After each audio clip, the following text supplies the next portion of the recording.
시편 37편 23절부터 40절 후반부 말씀을 오늘 우리가 같이 묵상하게 됩니다. 어제에 이어서 현실을 볼 때에 악인이 더 형통하고 더 잘 나가는 것 같고 믿음의 길은 그렇게 만만치 않고 그런 상황 속에서 참 무엇을 바라보고 무엇을 믿고 살아갈 것이냐.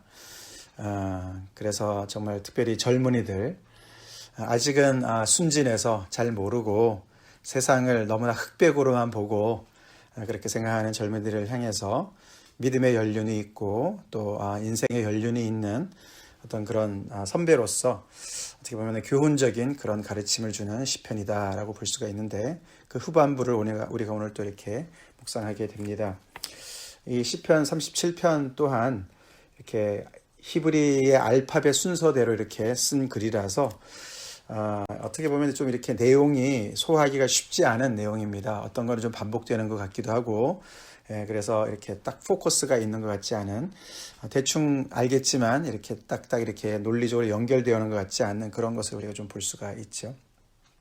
그렇지만 전체적인 내용 속에서 볼 때에 분명히 아직은 신앙의 그 초보자인 그런 젊은이들을 향해서 세상을 너무나 이제 이렇게 쉽게 생각하는, 인생도 너무 쉽게 생각하는 그런 사람들을 향해서 그런 상태로 이제 현실을 맞닥뜨리면은 100이면 100 실망하게 되죠. 넘어지게 되죠.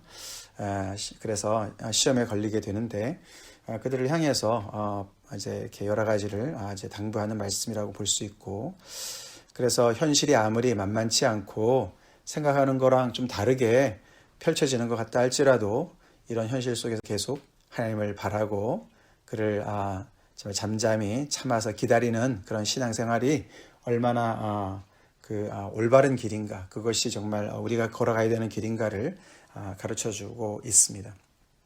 예를 들어서 우리가 오늘 23절에 보시면은 여호와께서 사람의 걸음을 정하시고 그의 길을 기뻐하시나니, 맞죠? 그죠? 그런데 뒤에 보면은 그는 넘어지나 아주 엎드러지지 아니함은, 이런 일이 생기는 거예요. 그러니까 순진한 생각으로만 하면은 하나님께서 정말 믿음의 그 사람들의 걸음을 정하셨으니까 아무 문제 없어야 되지 않습니까? 그리고 하나님께서 그의 삶을 기뻐하신다면은 고통도 없고 환난도 없어야 되는 거 아닙니까? 그런데 그는 넘어지는 거예요. 그런 사람도 넘어질 수가 있는 거라는 것이죠. 그래서 자세히 보면은 그 안에 이게 흑백이 아닌 겁니다. 어떤 거는 굉장히 좀 이해가 안 되는 부분도 굉장히 많이 있고, 또 그런 것뿐만 있는 게 아니죠. 또 거기에 시간이라는 그 팩터가, 요소가 들어가지요. 짧은 시간으로 봤을 때는 하나님 안 믿는 사람이 더 잘 되는 것 같은 상황이 벌어지는 거예요. 그죠? 하나님 믿는 사람도 굉장히 어려운 상황에서 몰리해를 당하고 고통 가운데 있는 거예요. 그들도 병에 걸릴 수가 있는 거고, 그들도 망할 수가 있는 것이고, 여러 가지 어려움이 있을 수가 있는 것이죠. 그래서 이제 그 젊은 어떤 그런 아직 나이가 어린 그런 사람들이 볼 때는 정말 그 보는 시야가 좁지 않습니까? 그래서 오늘 사실 말씀에 우리가 이렇게 비춰볼 때 그 고린도전서 14장 말씀이 좀 생각이 나요. 고린도전서 14장 20절 말씀을 보면은 바울이 그 고린도 교회에다가 그렇게 얘기하지 않습니까? 형제들아, 지혜에는 아이가 되지 말고 악에는 어린아이가 되라. 우리가 반대가 되기가 참 쉬워요. 그죠? 악에는 꽤 정말 머리가 잘 돌아가고 어른처럼 그렇게 잘 아는데, 이 지혜에는 너무 순진한 아이가 되기가 쉽습니다. 그냥 흑백으로 생각하기가 쉽다는 것이죠. 그렇지 않아요. 지혜에는 굉장히 장성한 어른처럼 생각해야 될 때가 많이 있는 것이죠. 그래서 그렇게 얘기합니다. 형제들아, 지혜는 아이가 되지 말고 악에는 어린아이가 되라. 지혜는 장성한 사람이 되라. 라고 14장 20절에서 당부하는 말씀 우리가 기억해 봅니다. 지혜는 장성한 사람이 되라. 오늘 말씀도 그렇죠. 우리가 믿음에도 장성한 사람이 돼야 돼요. 우리가 이 하나님의 신앙을 어떤 현실 도피로 생각하면 곤란해요. 하나님을 믿으면 만사형통이다. 말씀이 그렇게 말씀하시죠. 그렇지만 그 말씀은 굉장히 결론적인 이야기고 그 과정에 많은 그런 과정 속에 있는 거예요. 그게 어떤 이렇게 딱 직선이 아니에요. 공식이 아닙니다. 그래서 이제 그렇게 순진한 상태로 나이브하게 신앙생활을 이제 하게 되면은 잘 되는 사람만 보면은, 형통한 사람만 보면은 따라가고 싶은 거죠. 뭐 하나님 믿는 거랑 저랑 비슷하게 보이는 거예요. 하나님을 우상시하게 되는 것이죠. 하나님이 때로는 당신의 백성들, 자녀들을 정말 올바른 길로 인도하시기 위해서 때로는 이해가 안 되는 길로도 데리고 가시는 거예요. 환난도 허락하시는 거예요. 고난도 허락하시는 거예요. 그 유명한 말이 있지 않습니까? 그 C.S. 루이스가 너무너무 힘들어서, 고통이 너무 많아서 하나님 왜 이렇게 저를 힘들게 하세요? 그렇게 얘기를 했더니 그 돌아오는 대답이 그랬다지 않습니까? 나는 초가집에 살 수 없다. 나는 왕이다. 나는 왕궁에 살아야 된다. 그래서 너의 인생을 뒤집어서 왕이 살 수 있는 왕궁으로 만들기 위해서 그렇다라고 이야기를 했다고 그래요. 참 의미심장한 이야기죠. 하나님이 우리에게 참 이해가 안 되는 그런 삶을 때로는 허락하시고 인도하시는 이유가 우리가 이해가 안 되는 부분들이 참 많이 있습니다. 그런 부분에서 우리가 장성한 어른이 되어야 돼요. 아멘이시죠? 장성한 어른이 되어야 됩니다. 다시 말해서 우리의 신앙생활은요, 그냥 꽃길만이 아니죠. 그죠? 이렇게 피나 현실과 도피해서 어디 아주 안전한 그런 데서 그냥 이렇게 유유자적하게 있는 것이 아니죠. 오히려 여기 오늘 이 본문을 보면은 현실이 굉장히 그 우리의 믿음과 상충되는 상황이 많이 있는 것이죠. 그래서 악이 득세하는 현실이 있어요. 그죠? 악인이 더 형통하는 현실이 있어요. 그렇죠? 그리고 하나님 믿는 믿음의 결과가 나타나지 않아요. 잘. 어제도 말씀을 드렸지만 잘 나타나지 않습니다. 막 그 하나님 안 믿고 살아가는 사람들이 결과는 막 나타나는 것 같고 말이죠. 막 무성하게 막 퍼지는 것 같고 그렇게 하는 것 같은데 별로 그렇지 않습니다. 이게 이제 현실인 거지 않습니까? 마치 아주 거친 바다를 보는 것과 똑같아요. 근데 보는 것뿐만 아니라 거기에서 이제 항해를 하는 것 같습니다. 그게 이제 현실인 거예요. 그게 신앙생활인 거예요. 그래서 이런 정말 현실이 굉장히 터프한데 그런 상황 속에서도 하나님을 의심할 법하고 하나님이 안 계신 것 같고 하나님의 말씀을 따라 사는 것이 손해인 것 같고 반대로 사는 것이 오히려 더 형통할 것 같은데 그런 상황 속에서도 어제 말씀처럼 하나님의 섭리를 믿고 하나님께서 보장하신 약속, 그 미래의 그 정말 결론을 믿고 현실 속에서도 하나님을 의지하면서 계속 하나님의 말씀대로 순종의 삶을 살 것이냐 그 이야기죠. 그래서 그냥 이렇게 간단하게 인생을 생각해서 하나님 믿음은 형통 맞죠? 맞는데 그것이 아무런 고통 없이 그런 과정 없이 그냥 무조건 형통. 그래서 형통이 아니면 저 사람 믿음에 문제가 있어. 저거 예수님 잘못 믿는 거 아니야? 왜 저렇게 예수 믿는데 저렇게 자꾸 저렇게 힘들지? 이런 이야기를 하게끔 하는 그런 그 정말 지혜에 미련한 것 같은 어리석은 것 같은 어린아이 같은 그런 자세를 버려야 된다는 것을 우리가 정말 생각해 보게 되죠. 결론은 맞습니다. 그죠? 그렇지만 거기까지 가는데 여러 가지 과정이 있고 시간이 걸리고 그것은 때로는 우리가 이해가 안 되는 것도 많이 있습니다. 그렇지만 아까 C.S. 루이스를 통해서 우리가 생각했듯이 정말 하나님께서 무슨 정말 선하신 뜻이 있으신 것이 많이 있는 것이죠. 우리를 정말 완전히 뒤집어 엎어서 우리 인생을 왕이 사실 수 있는 그렇죠. 초라한 초가집은 초가집 우리는 살 수 있지만 하나님은 거기 살 수 없으신 그런 것을 정말 이렇게 만드시기 위해서 우리가 이해 안 되는 많은 것들을 허락하실 수가 있다는 것이죠. 자, 그렇게 이제 우리가 좀 생각을 좀 넓게 해보면서 오늘 이 말씀을 잠깐 또 보기를 원합니다. 넘어집니다. 그래서 우리가 믿음의 이렇게 길을 가다가 그것은 이제 뭐 실족했다 아니면은 또 시험에 들었다, 악에 빠졌다 이런 뜻은 아니죠. 환난을 당한다는 것이죠. 믿는 사람에게도 여러 가지 어려움이 닥친다는 것이죠. 그러나 하나님이 계시니까 엎드려지지 않는 것이죠. 완전히 엎드려지지 않고 여호와께서 붙들어 주시죠. 아멘이시죠? 이걸 믿어야 돼요. 현실 속에서 그래서 이런 정말 아주 너무너무 힘들고 정말 힘들고 고통스러운 이 현실 속에서 그런 속에서도 우리가 고통을 직면하면서도 그 속에서도 어떻게 주님과 그런 실질적인 관계를 대화를 하면서 하나님을 신뢰하면서 힘들면 힘들다고 얘기하면서 하나님 정말 계시냐 안 계시냐 그렇게 의심하는 것까지 토로하면서도 계속해서 이런 현실 속에서 하나님을 신뢰하고 계속 정말 그런 신앙생활을 하고 그분의 말씀 따라 살아갈 것이냐, 이제 이런 것을 우리가 많이 생각해 봐야 돼요. 우리는 이제 어려움이 오면은 그 문제가 해결될 때까지 마치 숨을 멈추듯이 그렇게 이제 그 문제만 우리가 확 이렇게 메워가지고 하나님과의 관계도 정지되고 우리의 인생도 정지되어지고 이제 그렇게가 하기가 쉬운 것 같습니다. 그래서 이제 그 참 현실의 그 어려움 속에서 참 그 현실을 헤쳐나가는 어떤 그런 그 실질적인 그런 부분에서 많이 이제 유약할 때가 많이 있죠.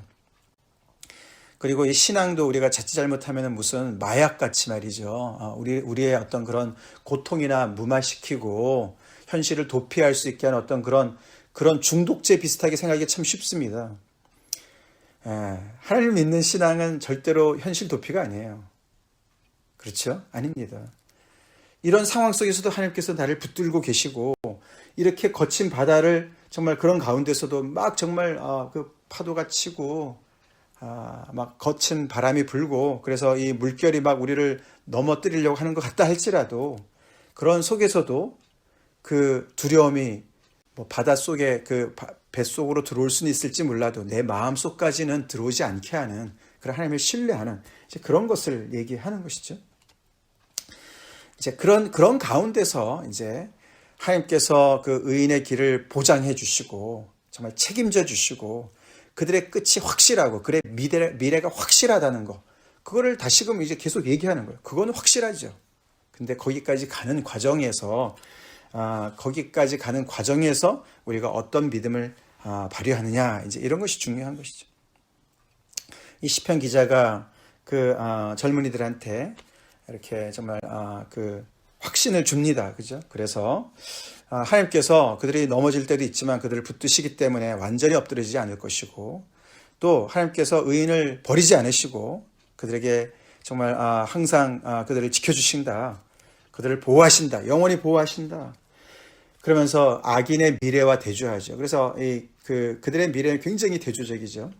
악인의 미래는 끊어지는 것이고 의인의 미래는 땅을 차지하고 영원토록 그의 자손들이 거기에 거한다라고 분명히 밝힙니다. 우리 이것은 의심할 수가 없죠. 당연하죠. 근데 계속 반복을 드리지만 그것을 이렇게 너무 이제 이렇게 그 단견적으로 생각을 해서 안 그러면은 하나님을 떠난 것이냐, 죄를 짓는 것이냐, 이제 이렇게 우리가 판단하고 잘 되기만 하면 하나님께 축복받은 것이냐, 그런 어떤 잘못된 그런 축복, 번영 신학에 빠질 수가 있는 것이죠. 그러지 말라는 것이죠. 자, 그래서 여기 보면은 의인은 계속해서 이런 상황 속에서도 거기 특별히 26절에 보시면은 그는 종일토록 은혜를 베풀고 꾸어준다. 그게 이제 라이프 스타일인 거예요. 현실에서 이렇게 어려움이 있지만서도 계속해서 그는 밑에도 보면은 의인의 입은 지혜로우며 그의 혀는 정의를 말하며 그의 마음에는 하나님의 법이 있으니. 시편 1편이죠. 마음을 주의 율법을 주야로 묵상하는 그런 모습을 얘기하는 것이죠. 그 삶을 포기하지 않아요. 그 삶에 중단하지 않습니다. 그렇죠? 어려움이 있다고 해서 의심하고 뒤를 돌아보고 정말 내가 이 길을 계속 가야 되냐 이러지 않는다는 것이죠. 어려운 중에서 환난 중에서 하나님을 믿기 때문에 지금은 어렵고 지금은 힘들지만 그래도 계속해서 그는 이 정말 하나님을 신뢰하는 그 믿음을 계속 발휘하고 있는 거예요. 그래서 그의 삶이 은혜를 베푸는 거예요. 테이크하기보다는 다른 사람들 것을 빼앗기보다는 자기 것을 은혜를 베풀죠. 왜냐하면은 하나님의 선함을 맛봤기 때문에 하나님의 신실하심을 맛봤기 때문에 주의 인자와 공의를 알기 때문에 그는 나눠줍니다. 근데 그렇다고 그가 정말 못 사는 게 아니죠. 위에 보면은 그죠? 의인이 버림을 당하거나 그의 자손이 걸식함을 내가 보지 못했다. 그렇게 일반적인 어떤 자기의 그런 관찰을 얘기하죠. 그리고 그렇게 은혜를 베풀고 구워준다고 해서 그의 자손이 망하느냐? 그렇지 않다. 그의 자손이 복을 받는다. 그래서 오늘 새로운 내용은 자손 얘기를 하죠. 자손. 의인의 자손과 악인의 자손을 비교합니다. 그래서 여기서 그 영원히 산다. 이 구약 때 영원히 산다라는 게 무슨 의미였을까? 그거는 오늘 저기 자손과 연결되어져요. 이때는 어떤 정말 그 영생의 개념이 부족했을 때고 어떤 부활의 개념도 부족했을 때 아닙니까? 그래서 영원히 산다는 것이 자손을 통해서. 근데 그 자손이 끊어지면 끝이지 않습니까? 그죠? 그래서 그렇게 표현을 하는 거예요. 자, 그러면서, 그 하나님을 신뢰하고, 그 말씀을 따라서 계속 살아가는 삶을 살아가는 그런 그의 성도를 하나님께서 버리지 아니하시는 그 이야기를 합니다. 그래서 그렇게 계속 살으라고. 어려움이 오지만, 그리고 그 결과는 늦게 나타날 수 있지만, 현실은 그것이 반대로 나타나는 것 같이 보일지라도 그렇게 계속 살으라고 이야기를 합니다. 악인들은 그렇게 살지 않죠. 악인들은 여기 32절에 보시면은 악인이 의인을 엿보아 살해할 기회를 찾으나 이렇게 나와 있고, 어저께 사실 또 악인이 어떻게 살아갔습니까? 악인이 칼을 빼고 활을 당겨 가난하고 궁핍한 자를 엎드러뜨리며 14절에 행위가 정직한 자를 죽이고자 한다. 그래서 계속해서 이 악인이 의인을 괴롭히는 이야기가 나옵니다. 그렇지만 어제 15절에 보면은 그들의 칼은 오히려 그들의 양심을 찌르고 그들의 활은 부러지리로다. 신기하게도 그 앞에도 나와 있지만 이 악인이 계획하는 모든 것들이 그대로 다 악인의 머리로 돌아가는 얘기를 많이 해요. 그죠? 마치 부메랑처럼 말이죠. 부메랑이 그거 아니까 확 던지면은 멀리 던졌는데 그게 휙휙 돌아가지고 자기한테로 다시 돌아오는 게 부메랑 아닙니까? 그런 것 같은 거예요. 그래서 어떻게 보면은 그게 그냥 세상의 이치인가? 아니죠. 앞에도 보면은 하나님께서 정하신 것이다. 하나님께서 통치하시기 때문에, 관여하시기 때문에 하나님께서 악인의 길을 알고 계시고 그들의 계획을 알고 계시고 하나님께서 관여하시기 때문에 그들을 그 악인의 손에 버려두지 않기 때문에 그런 일이 벌어지는 것이죠. 그래서 악인의 삶과 의인의 삶이 굉장히 대조가 됩니다. 그러면서 다시 부탁하죠. 34절에 여호와를 바라고, 이런 상황이라도 계속 여호와를 바라라. 그를 소망해라. 그리고 그의 도를 지키라. 그래야면 내가 땅을 차지하게 하실 것이고 반대로 악인은 끊어질 것이다. 그걸 너가 똑똑히 볼 거다. 그날이 올 거다. 라고 이야기를 합니다. 악인의 세력이 어제는 풀과 푸른 채소로 비유를 했지만 오늘은 조금 더 세게 얘기하죠. 악인의 큰 세력을 내가 봤더니 그게 땅에 서 있는 나무 잎이 무성한 것 같다. 여기는 오늘은 이제 무성한 나무로 비유를 합니다. 그만큼 악인의 세력도 커져서 굉장히 압도적인 그런 세력으로 성장할 수가 있다는 것이죠. 그렇죠. 그게 사실 현실 아닙니까? 우리가 지금 볼 때도 그렇지 않습니까? 그렇죠. 이런 상황 속에서 참 많은 사람들이, 불신자들이 그렇죠. 뭐 예수 믿는다고, 하나님 믿는다고 뭐 너네가 더 잘 사냐? 뭐 나보다 나은 게 뭐가 있냐? 그렇게 떵떵거릴 수가 충분히 있죠. 그만큼 이제 그들의 세력이 정말 뻗쳐서 무성한 나무같이 있는 거예요. 근데 이 시편 기자는 그 이상을 보지요. 더 많이 정말 경험했고 더 신앙의 연륜도 있기 때문에. 근데 더 보니까 내가 지나갈 때 그는 없어졌나니 내가 찾아도 발견하지 못하였도다. 무성한 것만 보는 것이에요. 이 젊은이들은 나이브하니까 무성한 것만 보는 거예요. 근데 그 결말까지 봐야 된다고 얘기하는 것이죠. 조금 더 미래를 봐라. 더 멀리 봐라. 결말을 봐라. 그래서 찾아보니까 정말 흔적도 없이 사라진 거죠. 끊어진 것이죠. 그들은 그렇다 이거죠. 그러면서 또 다른 걸 보라고 얘기하죠. 온전한 사람을 살피고 정직한 자를 볼지어다. 젊은이들한테 얘기하는 거예요. 그러면서 배우라는 것이죠. 온전한 사람의 삶이 어떤 것인지, 그들의 정말 그 결과가 어떻게 되는 것인지 보라는 것이죠. 멀리 오랫동안 보라는 것이죠. 정직한 자를 볼지어다. 모든 화평한 자의 미래는 평안이고 밑에 악인의 미래는 끊어질 것이다. 그들의 미래를 대조합니다.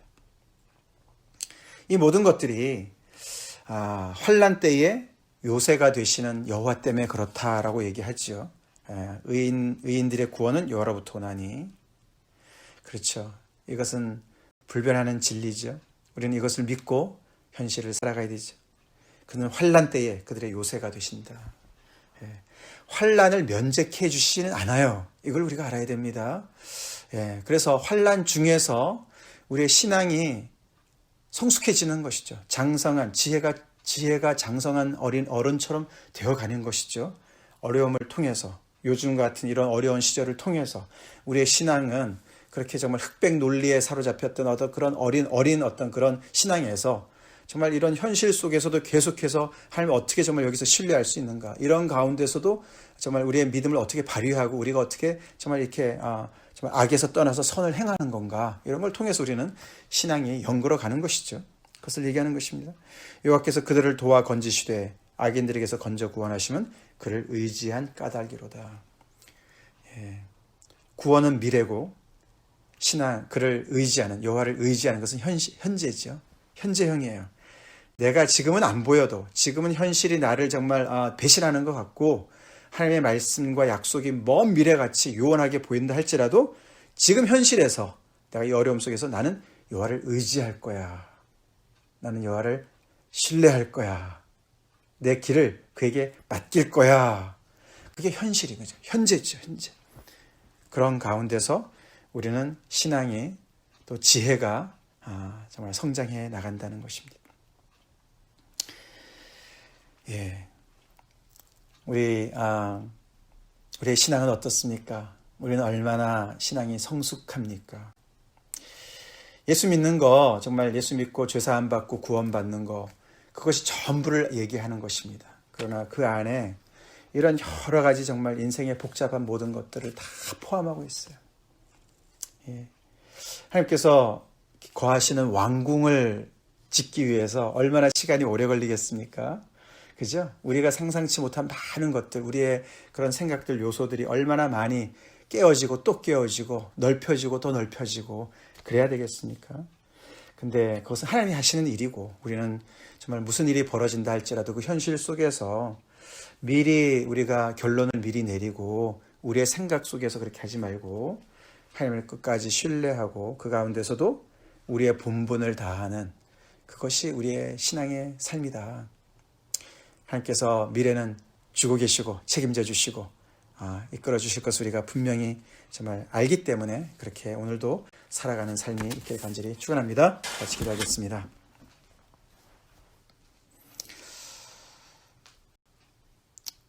하나님 감사합니다.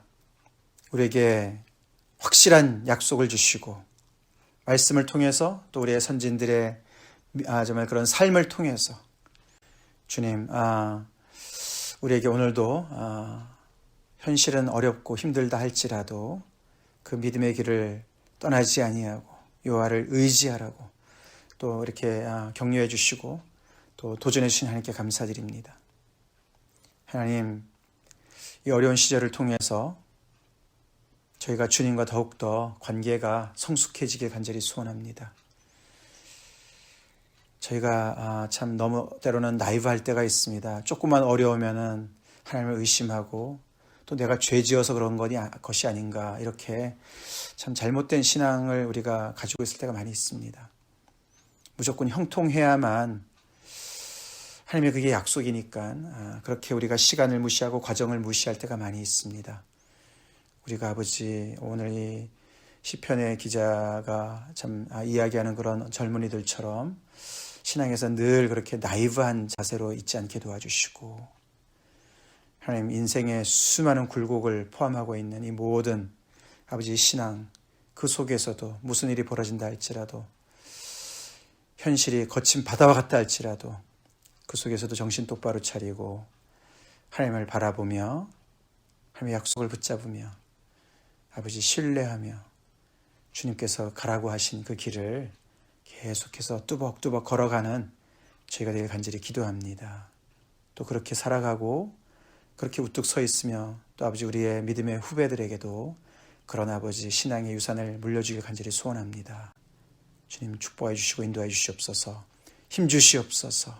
저희가 다시금 아버지 오늘 말씀을 붙잡고 굳게 서게 도와주시고 쟁기를 잡고 뒤를 돌아보지 않게 도와주시고 우리 안에 정말 아버지께서 거하시는 거처를 만드시기 위한 왕궁을 세우시기 위해서 오늘도 우리에게 허락하신 수많은 아버지의 삶 속에서 하나님이 우리의 요새 되심을 한순간도 잊지 않게 도와주시고 우리가 넘어질 수는 있으나 완전히 엎드리지 않는다는 사실을 의심치 아니하고 신앙의 길을 중단하지 않게 하여 주시옵소서. 예수님 이름 받들어 간절히 기도 올리옵나이다. 아멘.